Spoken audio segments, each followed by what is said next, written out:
Wow, what a reception. Welcome everybody. Welcome, my name is Don Mike. I asked my mother where she came up with the name from, and she said, well, that was your godfather's name. My godfather's name is John. When I asked her about it, she said, well, his name actually is Donald, but everyone just called him Johnny. So I said, you named me after a man who hated his name so much he changed it? So I grew up in a small town in Pennsylvania, near Pittsburgh. It's kind of a Pittsburgh thing where people call their mother Mum. So growing up, I always just called her Mummy. My dad, I called Daddy. And I still kind of do. My sister, she's 5 years older than me. She's a lot of fun. She has a great sense of humor. She's prone to fits of rage, and she loves to humiliate me every chance she gets. My mother always said I was melodramatic. Can you imagine me? Yeah. Right? Thing is, I get it from her. I love my mother. When my sister was about 14, she decided she wanted to go to a rock concert with her friends. My mother said, you're not going to any concert unless I chaperone. Remember the band Kiss? Heavy metal music, kabuki makeup, pyrotechnics. My mother got a contact high and spent the next 3 days in bed, convinced she was having a nervous breakdown. There was fire inside the building! And then these monsters came up out of the stage, and some man offered me a marijuana cigarette, and I said, I get high on life, thank you. I've been to hell, and I had to pay good money to go there. And then a few years later, I had dislocated my shoulder. And I'm sitting there one day, and the phone rings. Are you okay, honey? Yeah, I'm all right. Does it hurt? A little. Don't eat the brownies! Whatever you do, don't eat the brownies. What the fuck is she going on about? Turns out my sister had talked to her earlier in the day and said he should go and get a medical marijuana card. Oh, that's all I need is my son to get addicted to smoking marijuana. I said, no, they put it in the brownies. My mother suddenly assumed there were roving bands of hippies running around Los Angeles putting illegal drugs in our baked goods. Can you imagine? Sparkles cupcakes, now with more meth. Now, my father, once a great communicator, he now ends every conversation with a shrug. I was trying to test the waters with him, and I said, you know, I'm really amazed. There's a lot of gay people in our little town. He said, oh, yeah, of course there are, but you never see them because they're all in the cupboard.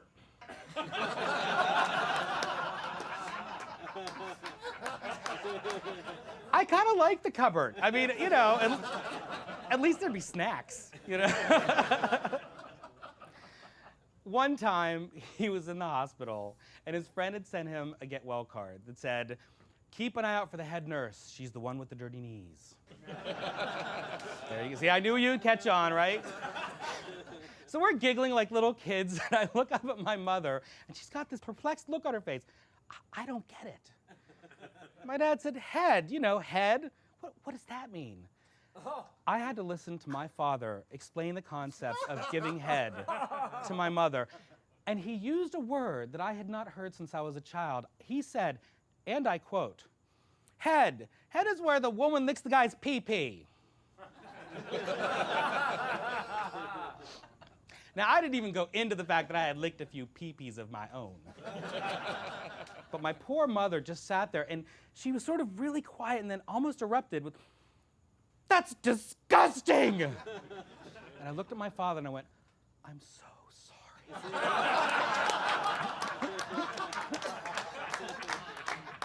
My poor dad has never had a blowjob. Well, at least not from my mother. I mean, you know, people get all squicked out when you start talking about the idea of their parents having sex, right? I have this one little image of my parents, right? My mother has only ever had one drink in her life. She hated it, never drunk again. She flew once in her life, hated it, never flew again. So it should really come as no surprise that my sister and I are adopted. My one mental image of my parents having sex is my mother going, don't ever do that to me again! Right? As a kid, I didn't really have any concept of what being gay meant. Of course, there were clues. I remember I had my whole wall in my bedroom covered in pictures of John Travolta. I had this $6 Million Man action figure, right? Lee Majors. Woof, what a hunk. Handsome, built. My grandmother felt really bad that my poor little doll only had one outfit, and apparently I'd lost the shirt because he was never really wearing it. So she crocheted him an entire wardrobe out of pink yarn. I looked at this and I loved it.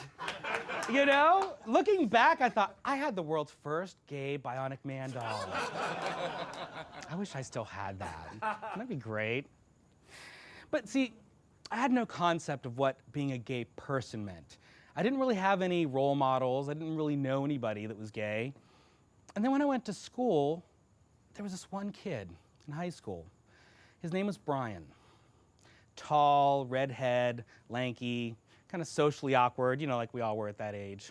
One day, Brian came into school dressed like he always did. He went to the bathroom right before lunch, and he put on lipstick, rouge, eyeshadow. He put on this big yellow floofy blouse with the diagonal belt that all the girls were wearing back then, the big pirate boots with the heels. And he came out of that bathroom looking like Boy George and Pete Burns all wrapped up into one. And he walked into that lunchroom like he was walking into an MTV music video, just the portrait of fabulous. And he came to our table and he sat down, and we all got up and left. See, he terrified me, because who does this? I mean, who is that outrageous in a tiny little Pennsylvania town? So we moved to another table, and then these other kids all got up and sort of surrounded his table and started pointing and laughing and jeering at him. And eventually the principal came and took him out of the lunchroom, and later that day he got up on the PA and said, "I would like to discuss the events of this afternoon. The individual who caused the disturbance will be dealt with. He will be sent into therapy to learn how to properly interact with society. And we will put this entire event behind us." I mean, we were the ones to blame. We were the ones who should have been punished. Not him. He just came to lunch, dressed how he wanted to come dressed. And later that summer, I saw him one more time. He pretty much said, "You guys were terrible friends, and I never really want to see you again." And I couldn't blame him. I didn't want to be friends with me either at that point. After that, I went to college, and I did what any closeted gay kid does. I chased after every girl I knew I couldn't possibly get it off with. That made things a little easier. I do remember having my first kiss, though. All I kept thinking was, she tastes like Diet Coke. And I was really concerned about her getting lip gloss all over my face, because that was really gross.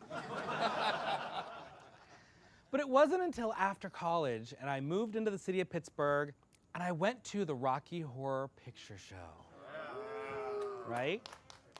And I'm sitting there in this theater, and boys are kissing boys, and girls are kissing girls, and boys are kissing girls, and people are dressed in fishnets and in corsets and wearing all kind of drag and all this crazy stuff. And it was so free. And I looked around and I thought, oh my God, this is normal. Gay people are normal. And then the movie started, and Rocky Horror comes out in his gold lame Speedo and the muscles, right? And the hairy chest. And then Frankenfurter seduces him, and he seduces Brad. And even though there was no actual sex going on in the movie, you could just feel it. And this thought came to my head. This little tiny door opened up, and a question. What if? What if I were gay? I might be gay. Holy fuck, I'm gay! And it was like all these walls I had built up over the years all came crumbling down, and I suddenly felt alive and free, and it was amazing. And I was so fucking horny. So I started getting out there, going to the gay bars. I told a few of my gay friends that I was coming out. It was going really, really well. And then there were these two lesbians. They were just trying to help. They invited me over, and they were so excited. "Oh, we're going to take you to all these really cool restaurants. And there's gay nightclubs, and there's gay bookstores, and oh, we go to all these great gay places." I have a lot of straight friends. Can they come along? "Oh, no, you don't need them anymore. We'll get you new friends, gay friends." "And you should get some new clothes. You can't go to the clubs dressed like that in jeans and a t-shirt. We'll get you some really fabulous outfits. And you should get highlights in your hair. And you should grow a stash." I didn't even know who I was, and I was supposed to become this fabulous creature. And I ran out of their apartment, I ran all the way home, I ran back to my apartment, I ran back into the closet, and I slammed the door behind me. And I spent about 3 years lying to myself, pretending I was something I wasn't. I even had a girlfriend for a while. It's pretty amazing. Making out one night and everything, I'm thinking, oh, I'm gonna have sex, yeah, and I'm like holding on to her and we're kissing, and I'm like, what do I do next? Do I lick her tits? Or do I motorboat? Is that a thing? Am I allowed? Is that... Maybe I should go down there. I'm not going down there. There's teeth. I'm gonna, I just can't. And I can't do this. Every excuse came out of my mouth. It's not you, it's me. I'm joining the French Foreign Legion and I leave tomorrow. You know, the usual excuses. And then I met this guy. His name was Gene. He had blonde hair, blue eyes. He was so handsome. Oh, and I wanted to fuck his brains out. Oh, so badly. I have feelings for him. We're not together because of some stupid bullshit rules that people I don't even know have made telling me how I'm supposed to behave and who I'm allowed to love and who I'm allowed to fuck. I thought, I don't need this anymore. I'm a gay man and I'm gonna live like a gay man. And I came out just like that. So I started telling all my friends. I said, I have a deep, dark secret I have to share with you. I'm gay. And they went, okay, what's the secret? And then I realized that I needed to tell my family. My sister and I went out to dinner, and she's like, yeah, I still love you, it's fine, I don't care. Which is, for her, is pleasant. And then I said, well, I have to tell Mommy and Daddy. And all of a sudden, it became a telenovela, except that we're not Mexican. But the lighting changed, this eerie organ music came out of nowhere, and I swear to God, she turned into Maleficent. Don't even think about telling Mommy and Daddy. So why? What's the big deal? Because you live all the way out in Pittsburgh and I'm gonna have to deal with it. Don't you even think you're gonna drop this bomb and go back and have fun, because I won't have it. I will make your life a living hell. Okay, I might have embellished that ending part a little bit. So I thought, all right, I can live my life without my parents knowing. They're not gonna find out anyway. And I started dating and getting back into the swing of things, and there was something missing. So I started exploring pornography and reading magazines and looking at videos, and I realized the thing that really got my dick hard were the pictures of men in leather. Men dominating other men. People engaged in S&M. It was all so hot. But where the fuck in Pittsburgh do you find this? Well, I had a friend who was living in Los Angeles, and I called him up. I said, I'm gonna come visit for a little bit. And he said, well, I'm getting an apartment, I need a roommate. And I just picked up and left. When else in your life do you get a chance to do that, right? So I came to LA and I thought, I'm gonna be one of the A-gays. I got myself a Ricky Martin haircut, I got some fabulous shirts, I'm gonna go hit the clubs in West Hollywood. And I got a job at this Hollywood hotel. And it was kind of neat. I got to meet all these celebrities, and one time I was behind the counter and the actor James Woods comes in and he's filling out his little bill there and he's like, oh, do you guys have a pen? And I start digging in my pockets. I thought, God, I got so much crap in these pockets, I can't find anything. And at that exact moment, James Woods said out loud, God, I got so much crap in these pockets, I can't find anything. And I said, oh my God, I just thought that when you said it. Do you know what it's like to think something in your head and hear James Woods' voice say it? Yes, because you're James Woods. I didn't last long at that job. So I went and got a job in porn. I know what you're thinking, not as a model. Why are you laughing at that?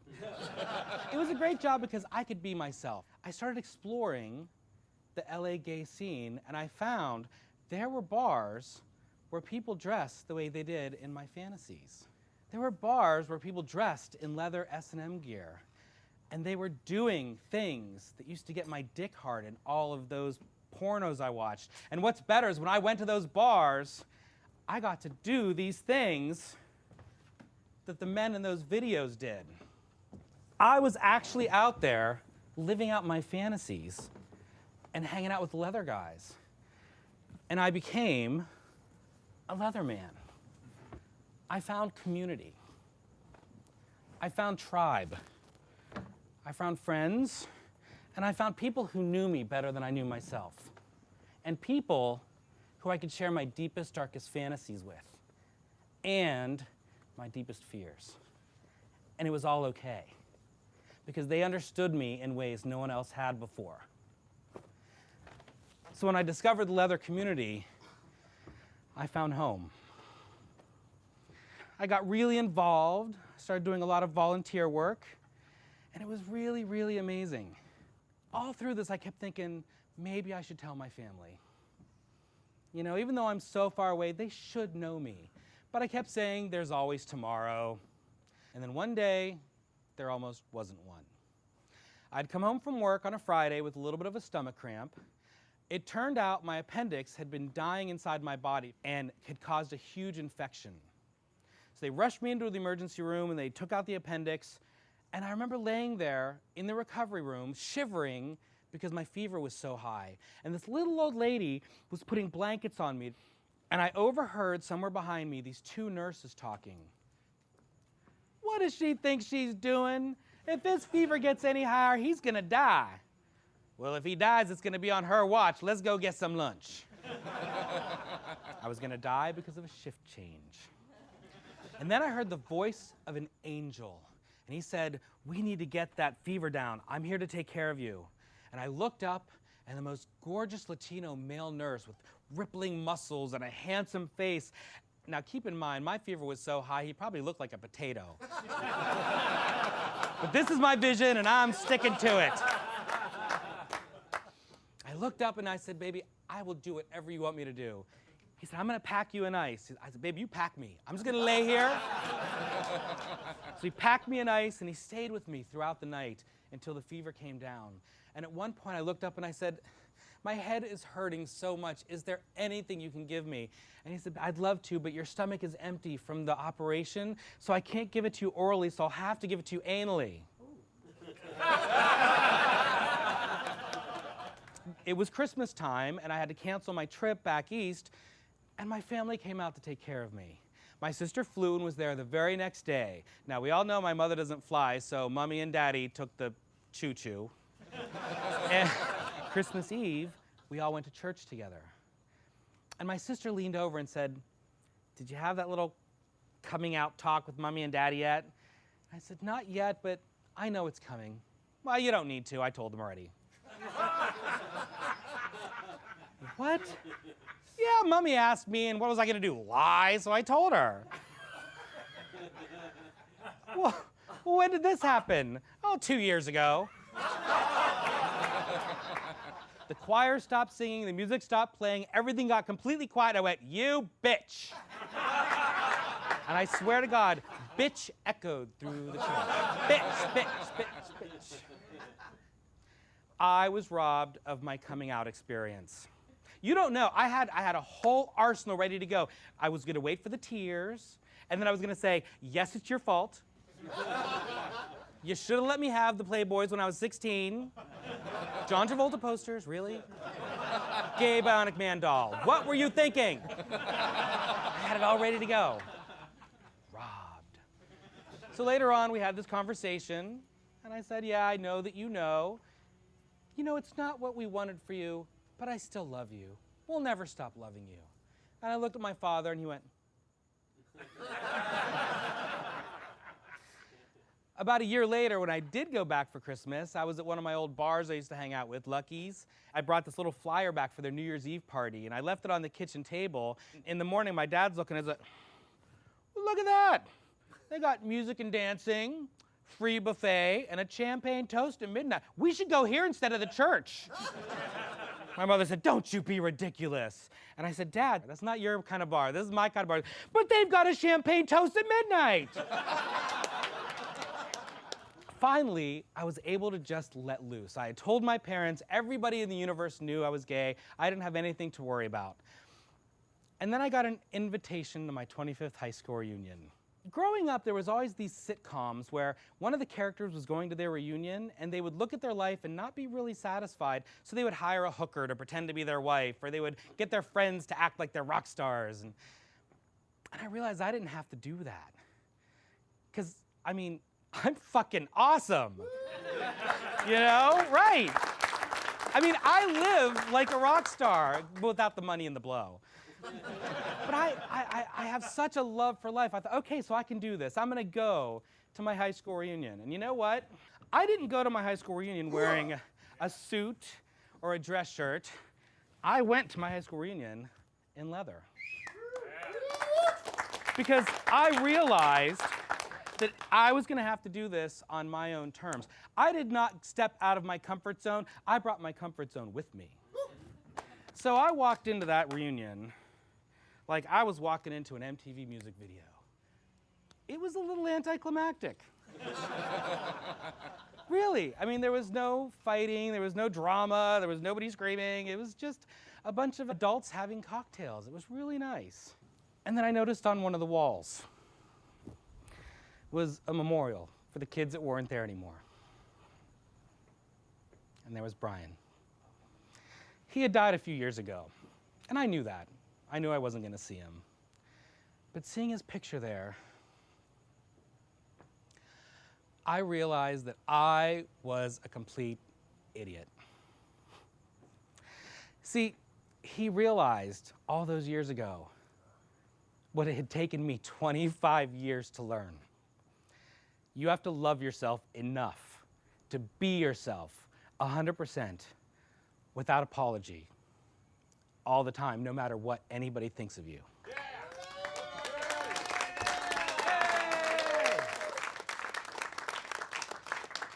So I go home that night, and my parents were sitting at the kitchen table, and my mother's in a little house coat sipping her little instant coffee. And she looked at me with this tenderness in her eyes. And she said, as only Mummy could say, "What the hell are you wearing?" Thank you guys so much. Really appreciate it. Thank you very much. Have a good night.